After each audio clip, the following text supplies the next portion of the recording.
Hi guys, happy Tuesday. So what I'm going to do is I'm going to give you some hints on each of these problems and let you go from there.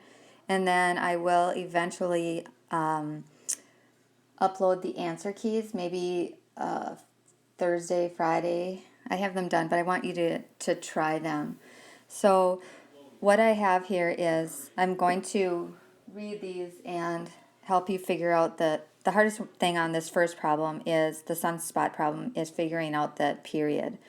So it says the number of sunspots counted in a given year varies periodically, which means it's sinusoidal, which means you'll be able to figure out a cosine graph in it from a minimum about 10 per year.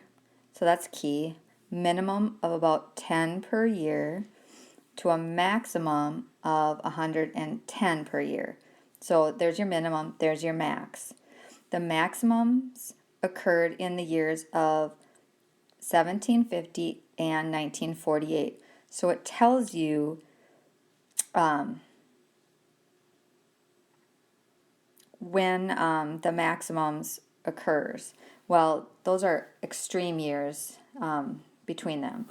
In fact, it's 198 years between those years. So between the maximums that occurred in the years 1950 and 1948, there were 18 complete cycles. Well, we want to know how many years there were in one cycle.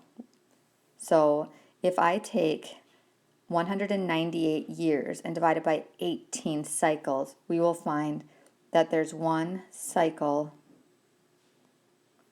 I'm writing with my finger, in 11 years. And if you've been paying attention, you know that that's our period. There's one cycle in 11 years. So that's your answer to A. What is the period of a sunspot cycle? There's one cycle in 11 years. So the next thing I want you to do is to look at part B. Assume that the number of sunspots counted in a year varies sinusoidally with the year. Sketch a graph of 2 sunspot cycles. Well, let's just do one, starting in 1948. So when I drew mine,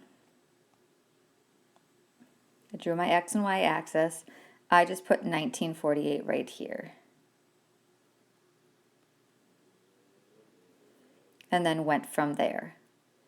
Okay, so that's all I'm going to give you on this one.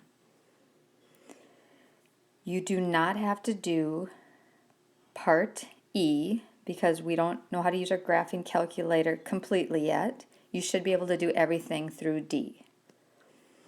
So moving on to our, fabulous here, to our next problem.